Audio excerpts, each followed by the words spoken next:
Hello and welcome to the Birth of a New Dimension. My name is Aurora, and for this next hour, I will be speaking about topics of multidimensional perception, and I'm focusing on energetic anatomy as it relates to the flying rainbow lasagna shape. So if you go to flyingrainbowlasagna.com and check out any of my artwork there, or go to the @BirthDimension Twitter feed, which is available on the UCY FRL homepage. What a lot of words to say. Hey, I'd like you to look at pictures of energetic anatomy that I have drawn. And the reason for that is pictures worth 1,000 words. I'm here on the radio, and most days of the week, I'm a visual artist, and I paint a picture quite literally with a paintbrush. This day of the week, I paint a painting with my voice, or I attempt to convey all this information that I usually convey through drawings and paintings and diagrams and using color. This language that I use is an interdimensional language, and it's actually something that I did not invent. I cannot take the credit for the interdimensional language of color, line, shape, form, movement, texture, and tone. Tone meaning like a musical note, like, oh, because I am not at my piano right now, but musical tones. This is relating the world of vibrations to our system of interpretation that is known as our 5 physical senses.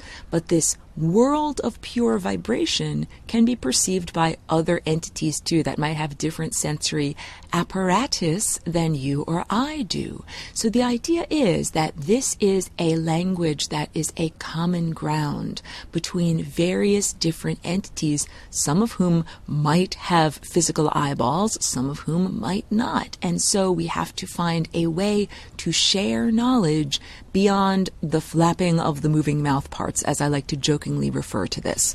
So, this is also like becoming, quote-unquote, musically literate in the symphony or the orchestra that you are a musician within. So each one of us has an instrument. It is our body. And our body, when I define that, I am not speaking only of your physical container for consciousness. I am speaking about the multi-layered aspects of your consciousness. So in order to describe energetic anatomy, I now need to describe the trajectory of consciousness. That consciousness, the sense of awareness, being aware, who looks out from behind your eyes, that little spark of consciousness is on a journey, and it has been emanated from what I call the source, what science defines as the singularity, or what we could call, in very neutral expression, the 0th dimension. In other contexts, when I have said the 0th dimension, people said, what, Aurora, what is it, like not worth anything? It's zero? And that fascinated me, that the word zero would be associated with worthlessness. But I laugh at that ridiculous assertion. No, it is the 0th dimension because it requires zero amount of information to describe the position of a particle or a force or a piece of consciousness in that place. It is literally infinity. Infinity is the room that contains everything, all possibilities, all probabilities, all time, all consciousness, everything is all squashed into the room called infinity. And it's like saying, you don't need to put an address on that letter. Just send all of my mail to infinity. I'll get it. I'm there. Everyone is there. Everything is there. It has to be there. All of this to understand that that is what the singularity is. So science also describes the singularity as the place where the rules of physics break down or no longer make sense. And this is because science and the rules of physics, this is describing the physical realm that we perceive as humans with our 5 senses. It is a very limited tool or limited set of perceptions and ways of describing the world, although it can be applied very effectively in terms of understanding and controlling just the physical realm. The rules of physics are very effective. However, they're not the end of the story. The rules of physics describe what is happening in one slice of the planes of reality.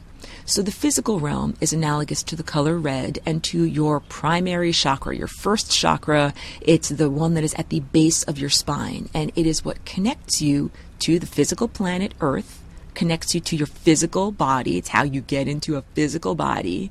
It's like the basic being alive chakra. And the trajectory of consciousness is, or are, all of the colors of the rainbow that connect the source, the 0th dimension that emanated your consciousness, to this level of density and manifestation in the 3rd dimension, experiencing the 4th dimension. So your physical body, this is a 3rd dimensional object, but it is not static. It's not like an object that only exists at 1201. It also exists at 1202, 1203, 1204. It exists in a very, very long line, kind of like a timeline, like a long, skinny French bread, where your birth is one end of the long, skinny French bread, and your death is the other end of the French bread. And each slice is a moment of your life in between. So this is a visualization of what the 4th dimension is. You could also think of the 4th dimension as a train car. Scratch that. You could envision the 4th dimension as a train, like a series of train cars lined up together in a line. And this is one timeline. So it is the understanding that you're currently occupying a 3rd dimensional body and you're moving through time. That's not the only possible timeline you could be on.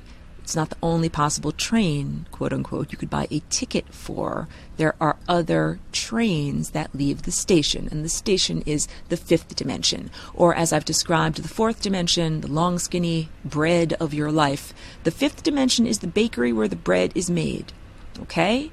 It is a world of uncollapsed waveforms. It is a world of pure abstraction. It is a world that cannot yet be inhabited because it is made of possibilities and probabilities which haven't yet been collapsed into train cars that can be occupied by 3rd dimensional bodies. So all of this because I'm establishing common lexicon, common ground, so that we're talking about the same thing. When some people talk about the 5th dimension, I think that they are not necessarily speaking about the same thing that I am. So being impeccable with language here and defining this. So this is the point, line, plane postulate. I didn't invent that either. There are great teachers who teach all about this in terms of building the dimensions or understanding the structure of the cosmos, of dimensions. The 0th dimension is like a point. It's a dot. And then if you make another dot anywhere else and connect it with a bunch of other dots, that's a line. And that's the 1st dimension. And requires one piece of information to say where a point is on that line. And then if we line up many lines next to each other, like many fingers next to each other, many trains next to each other, a bunch of pencils lined up next to each other on a flat desktop of my table, then we get a plane. And the plane is a 2-dimensional place where we need 2 pieces of information to describe a position, an X and a Y.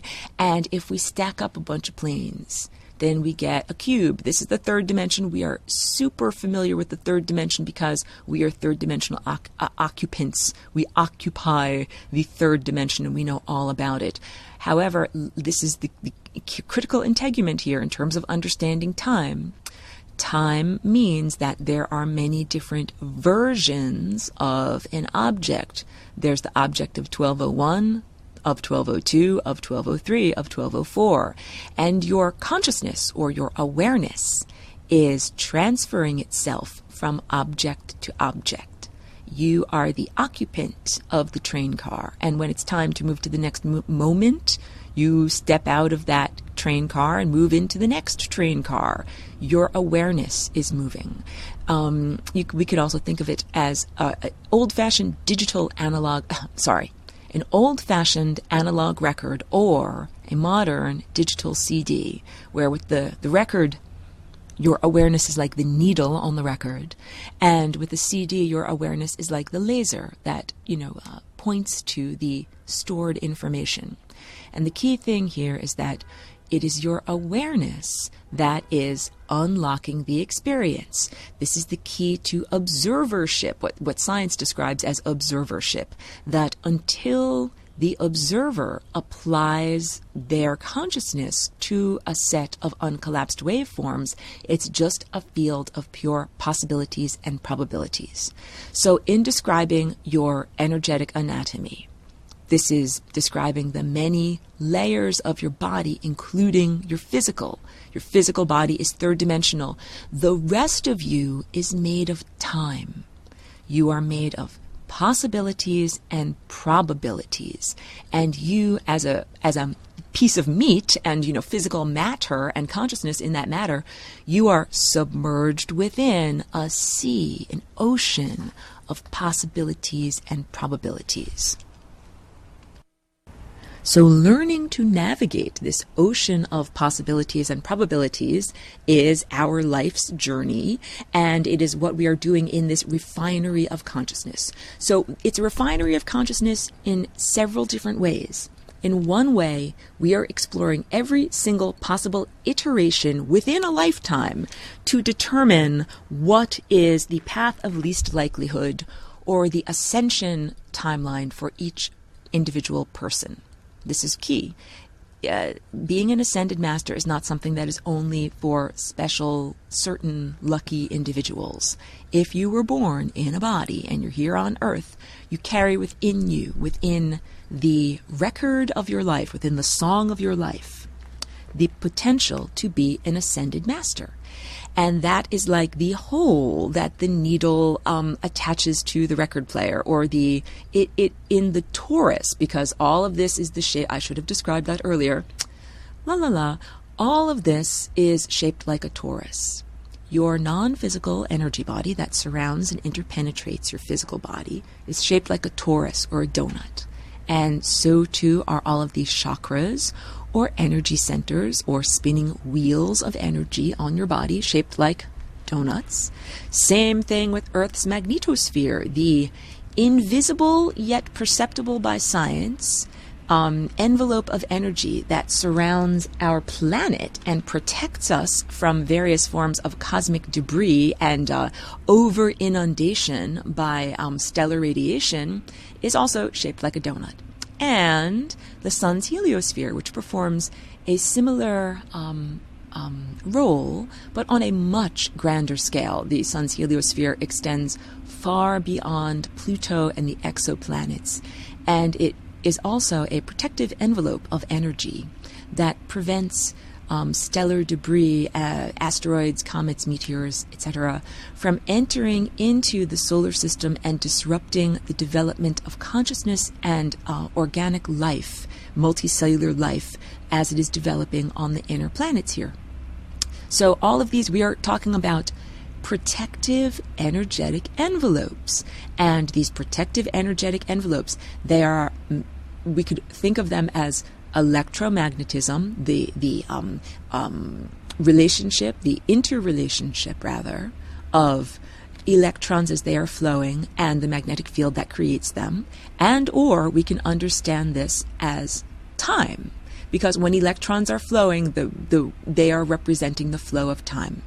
So we are understanding that the energy field surrounding your body is made of time, and this all relates to the Flying Rainbow Lasagna. I'm getting there, don't worry. We wanted to talk about energetic anatomy and the trajectory of consciousness as it's emanating from the source. So energy doesn't just come, or timelines don't just come directly from the sun or the source into you as a physical being. And all of this relates. I've been outside for the past couple of days, beautiful springtime weather, and I'm absorbing as much stellar radiation and sunlight as I can as I do my sun gazing and ingest these timelines and possibilities and probabilities. And we don't just connect directly to the sun, because if you did, you would be instantaneously vaporized. It is energy that is moving at too high of a frequency to be comfortably ingested. That high-frequency energy must be transformed, just like energy, electrical energy, which comes from the power station, like your electricity plant. That electricity has to be transformed in literal transformers, electrical transformers that step down the rate of the currency, so that it can be comfortably consumed by your household appliances. So the various layers of your non-physical energetic anatomy act as, quote-unquote, energetic transformers, taking that high-frequency energy and turning it into energy that is appropriate for the level of consciousness you have at this density. And it goes through various different layers. There are pretty much 7 layers within what we call the human octave. I didn't make this up. I perceive it and draw diagrams of it and paint pictures of it and speak about it. So I can say, I did not invent this, I perceive it. I invented the flying rainbow lasagna, which is, we'll get into that. It is the next step of what you can do with all of this. So energy comes from the zeroth dimension. And the first place it goes is to your crown chakra. This is at the top of your head where a baby's fontanelle is located. It is associated with the color violet. That is like the highest frequency color within, quote unquote, the human spectrum. And that area of your non-physical anatomy is just where you connect to higher consciousness. And when the energy flows into the next layer of your being, it goes into your brow chakra, which is your eye of insight. This is pure wisdom. It is inner knowing, not clothed with words, non-verbalized consciousness. This is much more what I would say our true mind is, as opposed to the hacked operating system known as the human mind when we circulate down a few layers further. So the crown, energy enters into the body. It circulates through the eye of insight. This is your third eye, where you have wisdom. That wisdom is not yet in a format that can be communicated. When it circles to the next layer, which is the throat at the level of communication, then that idea is clothed with words. It is put into a format that can be expressed or shared with other people in the physical realm. So it can be put in the form of words.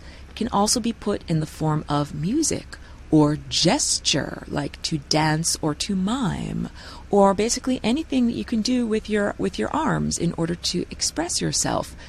Painting, drawing, all of this. These are all ways of activating the throat chakra in order to share aspects of information.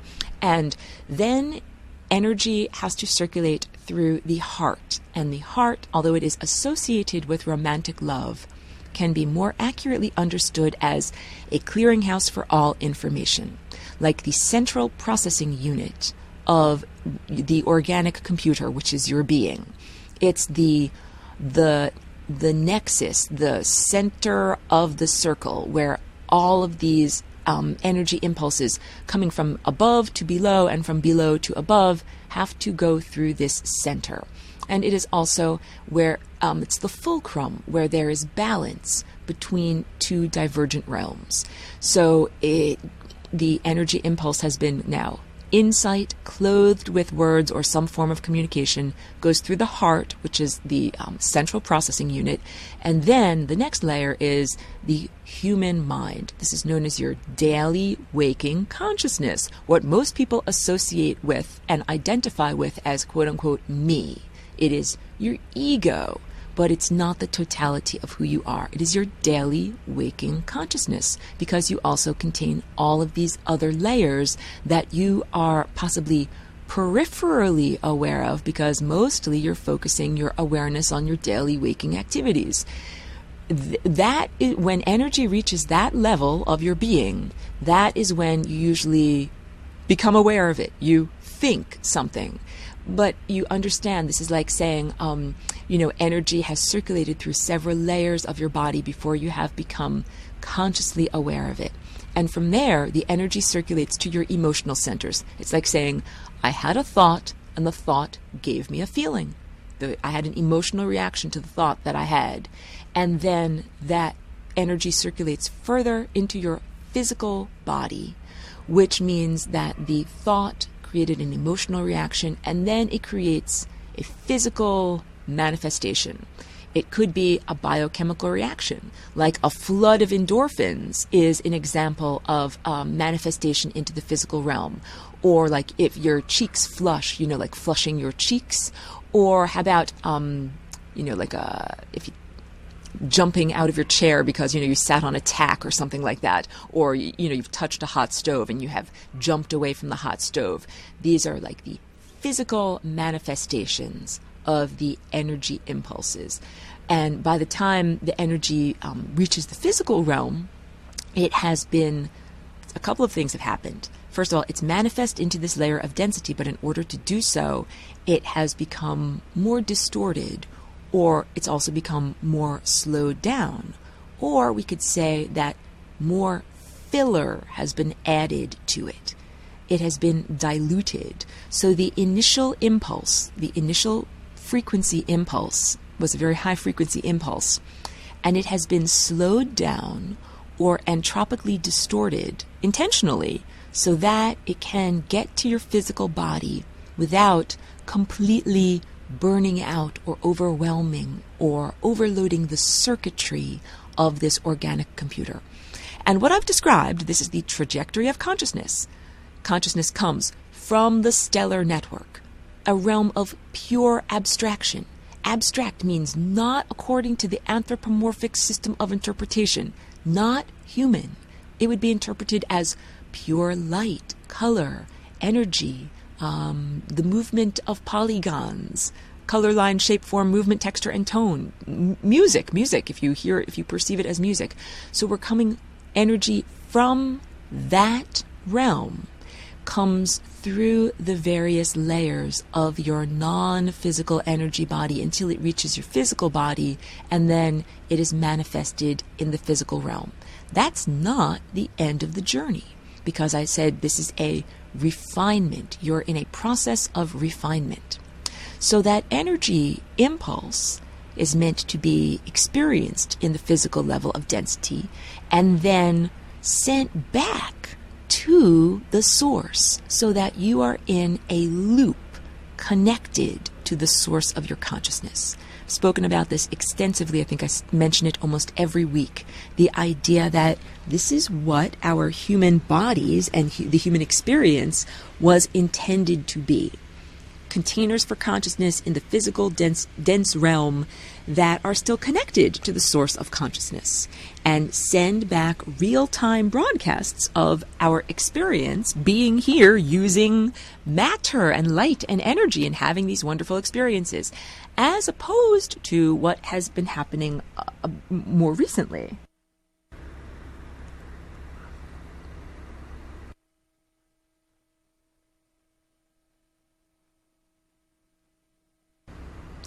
In the past 10 or 20,000 years, the functionality of this biofeedback loop with the source or with the stellar network has been diminished, and it's due to the genetic degradation of humans. So not all organisms on Earth were degraded in the same way. Humans and human consciousness was turned askew from its direct connection to the source of consciousness. And this had an impact on everything, a cascade of impacts. One of the changes was, a reduction in lifespan, no longer being able to cellularly reproduce at a rate that meant that you would not age as you moved chronologically through time. And also many, many other changes happened. But basically I'm trying to describe here that the aging process is a byproduct of filling up your memory banks, your energetic memory banks, as well as your consciousness memory banks, with many, many life experiences which you have not broadcast back to the sun or the stellar network. And that is where those life experiences are supposed to go. So most people go through their whole life filling up, quote unquote, their inner hard drive with lots and lots of memories, and then at the end of their life they die and they send those memories all back to the source. This is not actually how we were intended to live. We were intended to always be in contact with the source and send our memories back in real time as we're experiencing them. So, and this allows the stellar network to amend your life, to change your life. You can download new software patch codes in response to the difficulties you are experiencing. Just like the same way, every now and then my computer connects automatically to the Apple software company and downloads upgrades in order to protect my computer from viruses and other malevolent hacking of my system. Well, this is the same exact thing. If you're driving your car and you're about to hit a brick wall, a lot of times people choose that moment to connect with the source and say, I need things to change right now. And sometimes a miracle happens, something that is a radical change in the trajectory of consciousness. And this is because the source, or the stellar network, our nearest broadcaster is the sun, became aware of your plight. This is not a cold, uncaring, unperturbed universe. This is actually one organism, and you are a living entity within that organism that cares about you and doesn't want you to hit a brick wall and die and, become smashed into a million pieces. So we're living in an artificial setup where you have been severed in terms of consciousness from the source. What loving creator or deity or God would make a container and send you down to experience life in that container and then not stay connected to you to guide you as to how to stay alive in that container? And when I say stay alive, defining this here, it means when your consciousness and the non-physical energy patterns of energy that is flowing through your body conforms to the harmonic patterns of the consciousness in the cosmos at large. It's like saying you don't get to just improvise and be a jazz musician and play whatever notes you want. You actually are supposed to be more like a classical musician, playing the exact notes which the great composer wrote, and playing, when you're supposed to play, playing at the tempo you're supposed to play, and then not playing or resting when you are supposed to rest. Well, if you are not connected to the source, then how can you even read the musical score to know which notes to play? How can you even pay attention to the conductor who is waving their arms, telling you when to move and where to go and what to do? And because of this, everyone is hitting the membrane of death over and over and over. We were not designed to die. We were designed to ascend. And I've said this before, I call death the aberration, like an aberrant social behavior, something which should not be done. We were not designed to die. And let me also define, the membrane of death is a flowing membrane of consciousness that separates divergent realms. So if we understand that your life is shaped like a torus, as I described, you are comprised of possibilities and probabilities which surround you in a non-physical energy field which is shaped like a torus. And it's not a static object. The membrane which makes the torus is constantly flowing. The center or the singularity or the source that is within you is constantly emanating energy which flows through the periphery and then circulates back to the center. This is the point. Our consciousness is supposed to emanate to the manifested denser realm and then circulate back to the source. We're not supposed to get stuck, and we're not supposed to die. When you die, it means you hit the membrane of death and you're on the interstice. You're on that, in the same way that water has surface tension, and it is called the meniscus. It is a slight thickening of the surface molecular structure of water. The membrane between worlds is like a meniscus, and consciousness can get stuck there. And this is the story of what's been going on Earth for about the past 10 or 20,000 years. That initially the human body was made to be a circuit connected to source in the physical and then returning all consciousness back to the source. There were consciousness invaders that came and degraded the human genetic code and then made it more difficult to do this return journey because it was no longer possible to perceive which timeline to go on.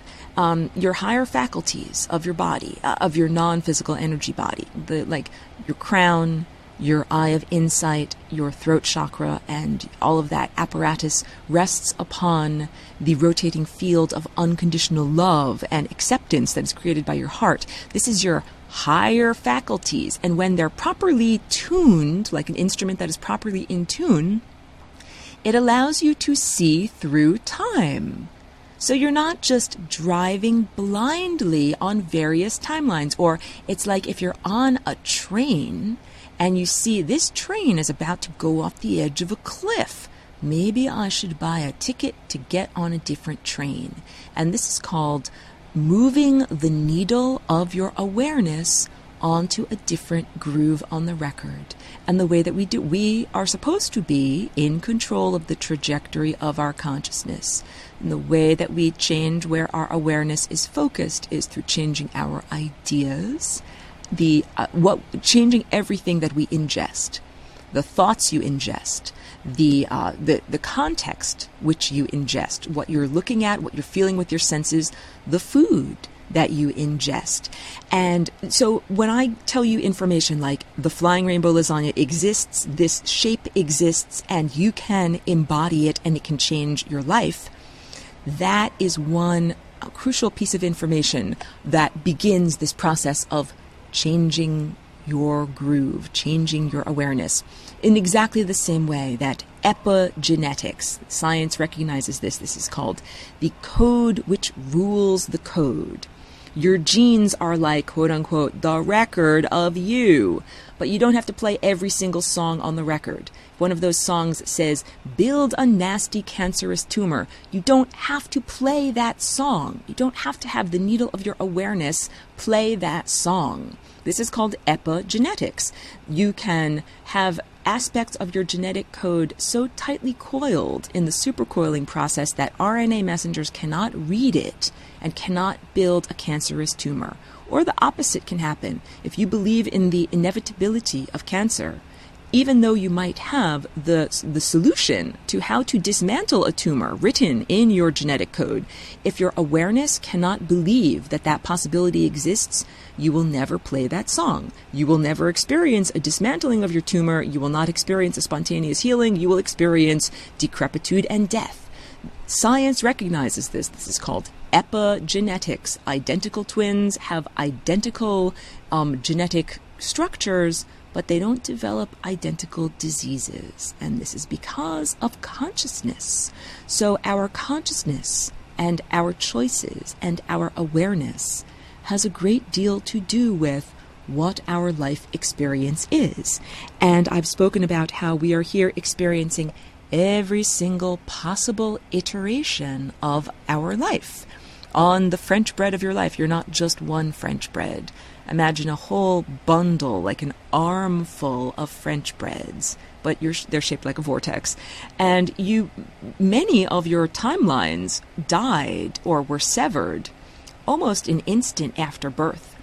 Many of your timelines ended in miscarriage. Many of your timelines ended in, infectious disease killing you as a child, or falling down the stairs, or any of the number of things that can happen to an infant before you learn to control your body. It's a very steep learning curve. So these are all of the peripheral versions of yourself. But clearly, if you have made it into adulthood, you are not occupying those timelines where you died in childhood. So we understand those timelines are like your peripheral vision. In your physical eyesight of your body, you have the fovea, which is your focal point, which is analogous to what your awareness is focused on and what you're actually experiencing. And then you have the periphery. Like right now in my periphery, I see a little bit of the door frame, a little bit of the cat over here, a little bit of this garden plant over here, but I'm not focused directly on it. And the periphery is where we sense generalized information. Like there's something there, it's moving, but I don't exactly know what. That is how we understand and perceive these peripheral deaths. If you've ever had a near close call, like, decided to drive your car to the grocery store for milk and narrowly avoided a head-on collision, and you get home with your milk and you realize on another timeline you're dead and they're preparing you for your funeral. You never made it home with the milk. Those are your peripheral versions of self, and they are speaking to you from the periphery, and they are saying, don't be like me, make a different choice. It is the beginning of occupying or activating the higher faculties, which we can use to see through time and navigate our trajectory effectively. So I'm saying for about 10 or 20,000 years, the way that we've lived is by experiencing every single possible iteration within your life, dying over and over within one life until you finally get to that central core timeline, the path of least likelihood, because it's the only one possibility that leads through the wormhole, out of this realm, beyond the membrane of death, which is the separation of realms. You end up reaching a new realm. So this is also analogous to the electron shells at the subatomic level, that when energy gets excited enough, when an electron gets excited enough at one level of the electron shell, and it saves enough energy, like in its energetic savings bank, then it can make what is known as the quantum leap. That big leap that cannot be subdivided into smaller steps that reaches the next electron shell or the next level of excitation. This is what our consciousnesses are doing. And I'm putting this broadcast out because we are doing it right now in this generation. So the process of ascension used to be what every single living entity on Earth did. Nobody died, everybody ascended. Then, about 10 or 20,000 years ago, there was the degradation of the genome and degradation of many forms of consciousness on Earth, and the invention and experience of death. However, during this time, there have been certain people that have been like athletes of consciousness who cultivated themselves and managed to ascend. Kind of like just, severe individuals who did what they wanted to do. And, it's so much easier to perform a task or a feat like that, knowing that other people can do it, knowing that other people have done it, and doing it together as a group. It's just like running a marathon. If you never knew that it is possible to run a marathon, it's hard to even start. How do you train for it? When you're running, how can you even believe that you can reach your destination? Because no one has ever done this before. And so just knowing that it can be done is huge. Modeling your behavior on someone else who has been successful is also huge. And then being able to do it together as a group. So, now, every spring, thousands of people run marathons in Boston and New York. It is not an unusual thing at all. However, at a certain point, it was something that only very rare, special individuals could do. So now I'm talking about ascension, or in the Far East, this is known as achieving the rainbow body. And there's a lovely book you can read called Rainbow Painting, which I read because it literally jumped off the shelf at me. If you can imagine, a book called Rainbow Painting would do so. And it has many different stories, some of them from the 20th century, some of them mythological stories from further back, about meditators, monks from the Far East who cultivated their energy to the point that when they died, they did not die an ordinary physical death. Their body transformed. It either changed state directly from a solid to a light or, plasma being, or went through various stages that are not like decomposition, but more like shrinking and transformation until it became a different type of substance. And the substance might be indestructible, and it might also be much smaller than physical matter. So all of this to give you the idea that right now, everyone has been programmed with the expectation of death. It's like being programmed with the expectation that you're not going to be able to not only run a marathon, you can't even get off the couch and run. It's like you're just going to die. And just even to conceive that there might be another route for your consciousness to take is big. It's huge. It's like saying you don't have to just be sedentary. You can actually get up and do stuff with your body, and then figuring out how to cultivate your body to the point of ascension is the next thing. So right now, on Earth, each one of us has the potential to cultivate our consciousness and attain ascension, or put the needle of our awareness on the song of our life where we choose in this lifetime. And that is massive. And it's like saying we're all going to run the marathon and finish and break the tape at the end together, as opposed to, one person training alone and another person training alone, running, in their solitary worlds. We are all doing this ascension together. And it is my understanding that we are doing it concurrently with the planet. The planet is a person. You can think of her as a real friend, like a real person going through her travails and difficulties. And she has been also artificially distanced or separated in consciousness from the source for a long time.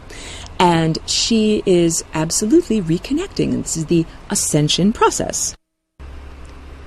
So just like with my physical body, if I with my consciousness am reconnecting to source and raising the frequency of what I am in the totality, if you're a little cell on the hand of my body, if you want to be a part of this journey, you are also going to have to raise your frequency. And this is the position that each one of us as individuals is in on the planet Earth. Earth is raising her frequency, just like a musician tuning their instrument. Whoop, we are tuning higher. And if you want to be on the planet when the planet is doing this, you also have to raise your frequency, just like a little cell on my body has to do this. And Earth is transforming at this moment in this generation. So it is a transition that takes time. However, I want to say it's not instantaneous, so you don't have to expect to become a light eater instantaneously. However, you can expect to do it within this life. You don't have to say, okay, I'll die a regular death and then be born again in another body and then have an opportunity to really cultivate my consciousness. No, it doesn't have to be like that. We all have this opportunity right now. And usually I draw this as a picture. I draw a cross-section of the time vortex and I show all of the places where your timeline began at birth and all of the places where it terminated on the membrane of death, and then show that one line that begins at birth and goes endlessly in one direction that does not terminate on the membrane of death. That is your ascension timeline, and it's built in there. It's in the song of your life. Each one of us has it. It is a question of you focusing your awareness on that direction and going in that trajectory. So I also realize I have to speak about the flying rainbow lasagna and how that relates to your toroidal energy field and to the process of ascension.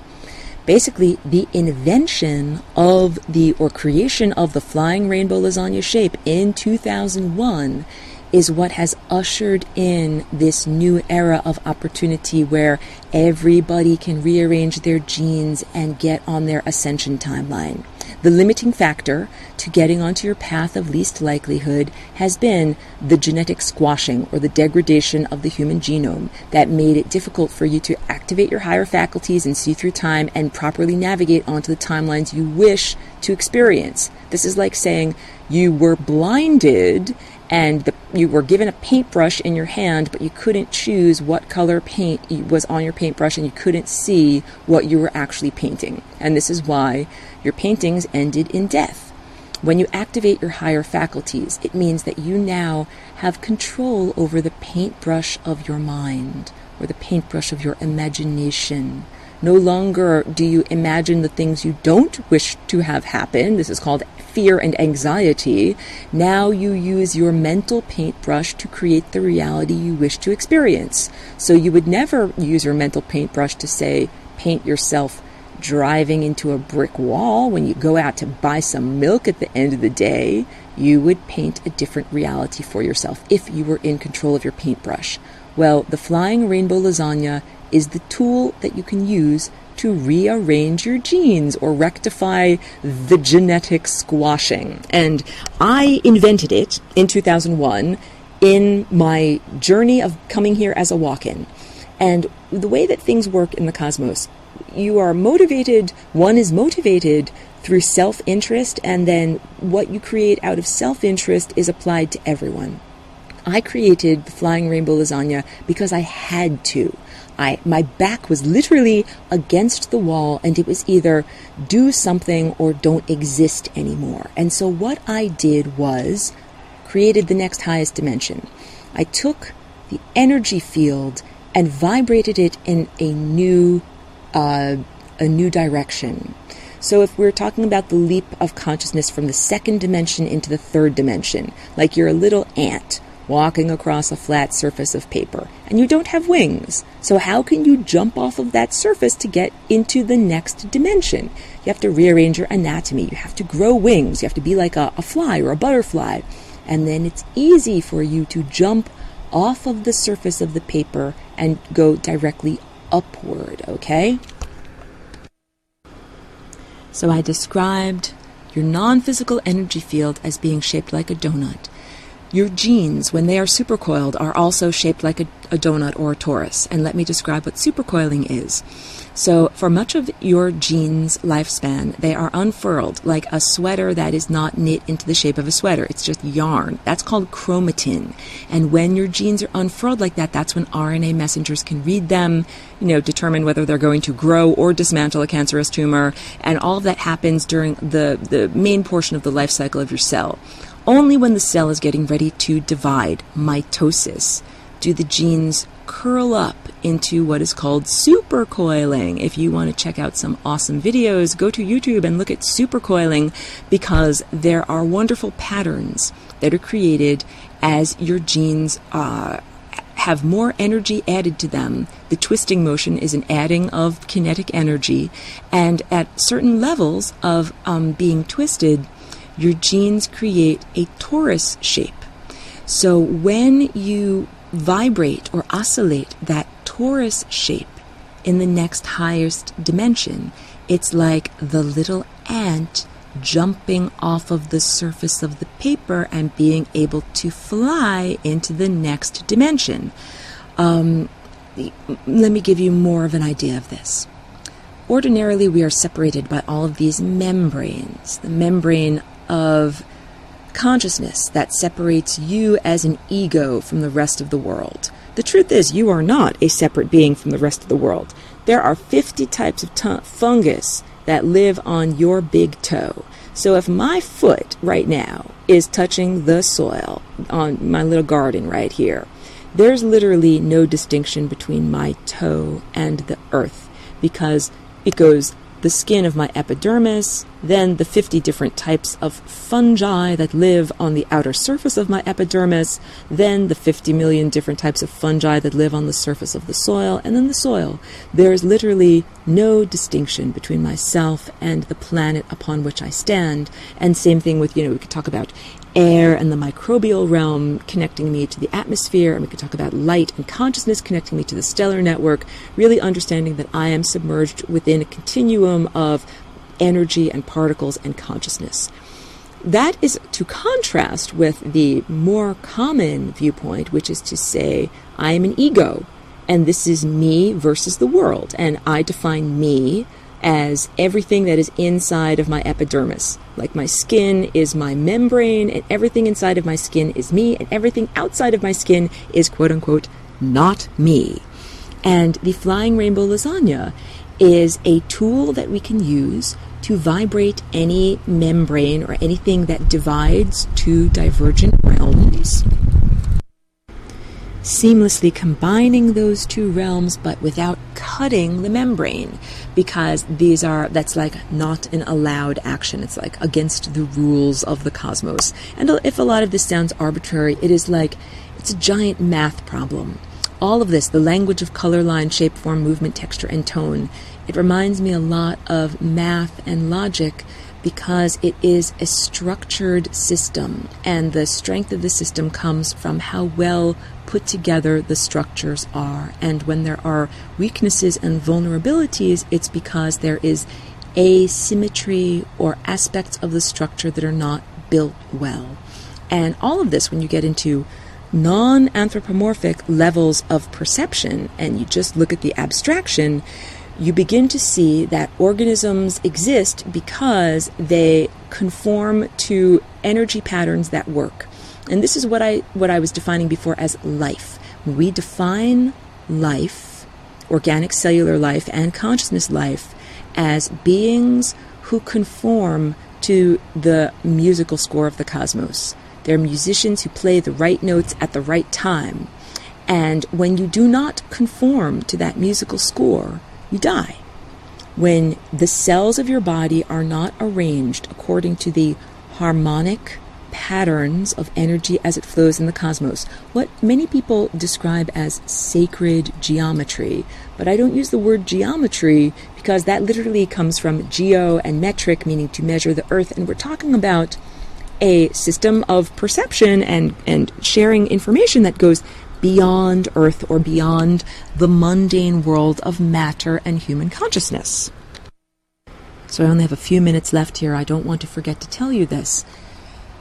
You can use the Flying Rainbow Lasagna in order to connect directly with the source. This is returning to that state of being in an unbroken circuit or consciousness connection with the emanator of your consciousness that we are meant to have. I said it is the genetic degradation that made us, or people who occupy human bodies, cut off from the source of consciousness. And the Flying Rainbow Lasagna is a way of dancing with your genes. As I said before, during a large portion of your gene's lifespan, they are unfurled and they're vibrating, they're dancing.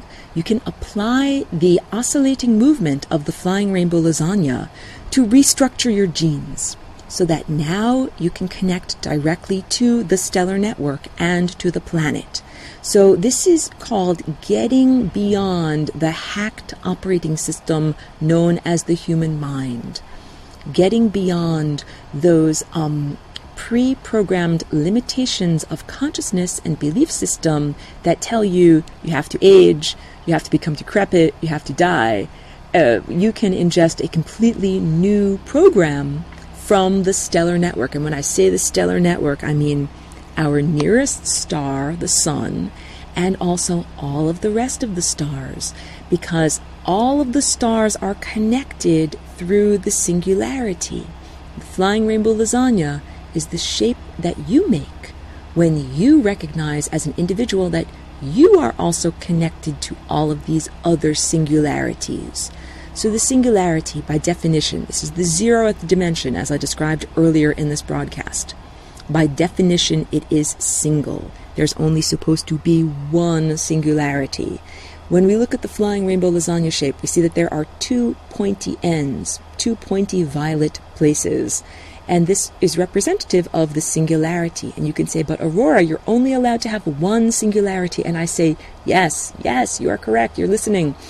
That is one singularity that is oscillating back and forth. It's jumping back and forth so fast that it is as if it is in two places at the same time. So we can dissolve the membrane of ego by saying the singularity within me jumps outside of me and to the sun and then back to me. And I am connecting my individual energy centers with the sun and becoming seamlessly integrated. And because this is how we are supposed to live. This is how our consciousness was actually designed to live. And this changes your consciousness, this changes your energy field, and this changes you on a genetic level. When I'm talking about genes, I'm not only describing what science understands as the expression of proteins. genes describe, like the blueprints of what your nose is shaped like or what your toe is shaped like.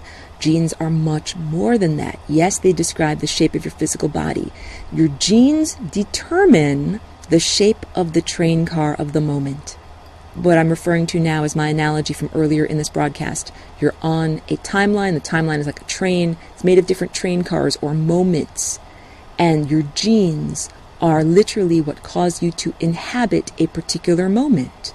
So think of your genes as the bridge of light between bringing together the realm of manifested reality and the realm of pure possibility and probability. The things that could happen and the things that actually do happen. Hey, you've got the potential to grow a tumor, but do you actually grow a tumor? That is a question of how your genes are behaving, not merely what is written in your genes. So each one of us has amazing possibilities for spontaneous healing and vitality and what would be defined as superhuman powers or superhuman levels of vitality exist and reside within our genes. We have not, or most humans have not been able to access those aspects of genes up until this point. However, now all of that is going to become accessible. You are being given with the Flying Rainbow Lasagna like a pencil with an eraser that you can use to edit your own particular genetic code and make your body look and act the way you want it to look and act, and make the events of your life the way you want them to look and be experienced.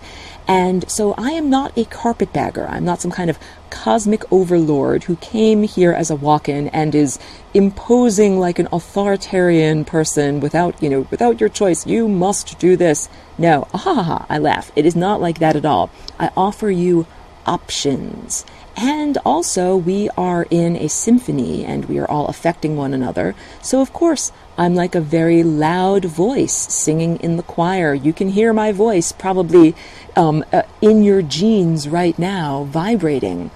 Just like on a guitar. If I pluck the E string, even though it's not literally touching the G string, it makes the G vibrate because I'm vibrating the atmosphere.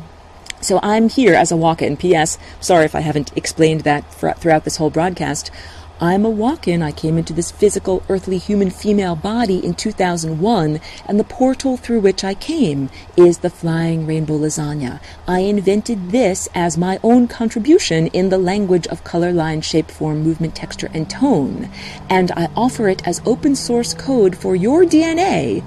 You don't have to pay me any money, but give me some credit that I'm the inventor and include me in your projects moving forward. Use the Flying Rainbow Lasagna to rearrange your genes and create the life experience that you would like to experience personally and as a planet. Thank you so much.